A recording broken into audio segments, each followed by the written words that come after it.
नमस्कार दोस्तों, स्वागत है आप सभी का हमारी इस न्यू वीडियो में। आज की वीडियो में बात करूंगा भारत के भूतपूर्व प्रधानमंत्री श्री राजीव गांधी के बारे में। तो चलिए शुरू करते हैं। 21वीं शताब्दी में भारत के अनुप्रवेश के संकल्पक, भविष्य के भारत की आधारशिला, युवा राजनीति के ध्रुव नक्षत्र श्री राजीव गांधी संसार के इस सबसे बड़े लोकतांत्रिक देश के प्रधानमंत्री रहे।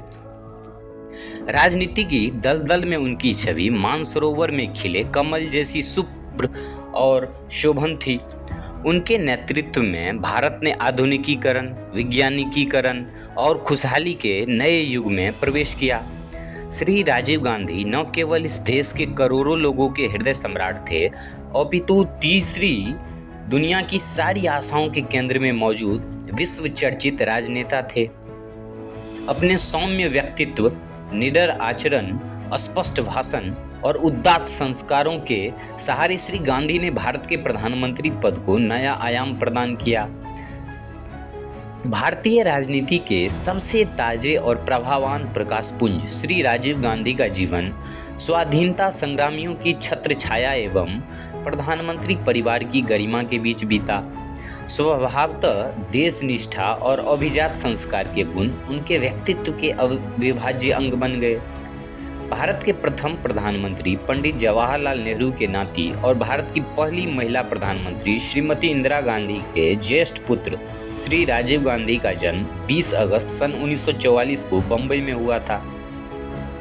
उनके पिता श्री फिरोज गांधी, जिन्हें हम फ्रंटियर गांधी के रूप में भी जानते हैं, वो भी स्वाधीनता संघर्ष में जूझ रहे थे। अपने नाना, माँ और पिता द्वारा देश की स्वतंत्रता के लिए लड़ी जा रही लड़ाई के बीच श्री राजीव गांधी का बचपन बीता। 15 अगस्त सन 1947 को भारत के स्वाधीन होने पर पंडित नेहरू और देश के प्रधानमंत्री बने, तो इंदिरा जी के साथ उनके बच्चे भी दिल्ली के तीन मूर्ति भवन में रहने आ गए। दिल्ली में राजीव और उनके छोटे भाई संजय की प्रारंभिक शिक्षा शांति निकेतन में शुरू हुई। बाद में 1954 ईस्वी में राजीव गांधी देहरादून के बेलहाम विद्यालय में पढ़ने गए। वहां से आईएससी की परीक्षा में उत्तीर्ण होने के बाद राजीव गांधी सीनियर कैम्ब्रिज की पढ़ाई के लिए इंग्लैंड चले गए। जनवरी सन 1966 में जब उनकी मां श्रीमती इंदिरा गांधी को भारत के तीसरे प्रधानमंत्री पद की शपथ दिलाई गई, तब राजीव गांधी कैम्ब्रिज में पढ़ ही रहे थे। पढ़ाई खत्म कर उन्होंने विमान संचालन का प्रशिक्षण प्राप्त किया। अपने कैम्ब्रिज के दिनों में ही उनकी मुलाकात इटली की कुमारी सोनिया माइनो से हुई थी। 1968 ईस्वी में राजीव और सोनिया का विवाह हो गया। 1970 ईस्वी में राजीव गांधी को इंडियन एयरलाइंस में विमान चालक की नौकरी मिल गई। उन दिनों राजनीति के साथ उनका सीधा संबंध नहीं था, लेकिन 23 जून सन 1980 को अनुज संजय गांधी के असामयिक निधन के बाद वे धीरे धीरे राजनीति में आए। जून सन 1981 में वे अमेठी से भारतीय संसद के सदस्य निर्वाचित हुए। वे अखिल भारतीय कांग्रेस समिति के महासचिव भी बनाए गए। राजनीति और लोकप्रियता के आकाश में धूमकेतु की तरह छा रहे राजीव गांधी को अचानक सन 1984 के उत्तरार्ध में संसार के इस महानतम देश की बागडोर संभालनी पड़ी।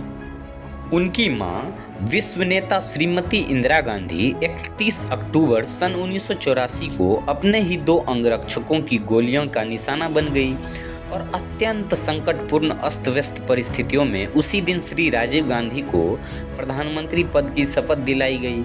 कई लोगों को आशंका थी कि वे अनुभवहीन होने के कारण शायद असफल हों, लेकिन जितने कौशल के साथ राजीव गांधी ने देश का संचालन प्रारंभ किया, उससे दिग्गज अनुभवी राजनीतिज्ञों, प्रशासकों की आंखें चौंधिया गई। दिसंबर सन 1984 में उन्होंने लोकसभा के चुनाव कराए और समूचे देश में अपने दल को अभूतपूर्व विजय दिलाई। चुनाव में राजीव गांधी का हाथ मजबूत कर देश ने उसी प्रकार का आचरण किया जिस प्रकार एक सहायतापेक्षी पिता अपने जवान बेटे को परिवार की सारी बागडोर सौंप देता है। 31 दिसंबर सन 1984 को राजीव गांधी ने नई लोकसभा के सदस्यों के नेता के रूप में नए सिरे से प्रधानमंत्री का पद संभाला। अगली शताब्दी और भावी भारत के बारे में हमारे युवा प्रधानमंत्री के मन में स्पष्ट कल्पनाएं थी।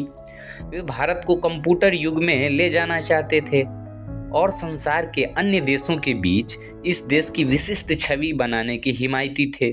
उन्होंने शिक्षा की नई नीतियों की प्रस्तावना की, नए भारत के निर्माण का संकल्प किया। गुटनिरपेक्ष राष्ट्रों के अध्यक्ष होने के नाते भी उन्होंने विश्व स्तर पर अपनी पहचान बनाई। रूस, फ्रांस, अमेरिका आदि देशों की यात्रा द्वारा उन्होंने अपने आत्मविश्वास और राजनीतिक कौशल का सिक्का जमाया। पिघले सोने से रंग, उन्नत ललाट, सुंदर नासिका, गुलाबी जिंद वाले अधरों और सुदर्शन व्यक्तित्व के स्वामी राजीव गांधी भावी भारत की एकमात्र आशा बन गए थे। राष्ट्रव्यापी समस्याओं और अंतर्राष्ट्रीय चिंताओं के बीच निखरता उनका व्यक्तित्व भारत की युवा शक्ति का ही प्रतिरूप था।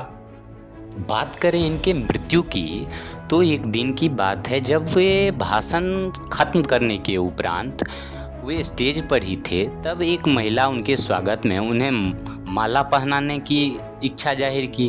तब प्रधानमंत्री श्री राजीव गांधी ने उन्हें आज्ञा दी कि वे चाहे तो माला पहना दें। तो इसे देखकर ज्यों ही वो महिला उनके गर्दन में माला डाली, वो तभी उसी तत्क्षण जोर का धमाका हुआ और इस धमाके के अंदर प्रधानमंत्री श्री राजीव गांधी की असामयिक निधन हो गई। वो महिला स्वागत के लिए नहीं बल्कि एक मानव बम के तहत आई थी और इस तरह भारत ने एक वीर सपूत को खो दिया।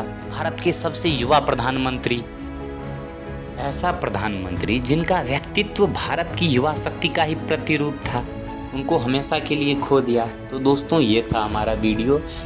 यदि ये वीडियो आप लोगों को अच्छा लग रहा हो, यदि ये सीरीज आप लोगों को अच्छा लग रहा हो तो प्लीज़ लाइक, शेयर, सब्सक्राइब और कमेंट ज़रूर करें ताकि आगे भी हम इस तरह के और ऑडियो बुक ला सकें। यदि आप चाहते हैं कि किसी खास टॉपिक पे बनाया जाए तो आप नीचे कमेंट कर सकते हैं। तो आज के लिए इतना ही, मिलते हैं फिर कल किसी नई टॉपिक के साथ। तब तक के लिए थैंक्स फॉर वॉचिंग।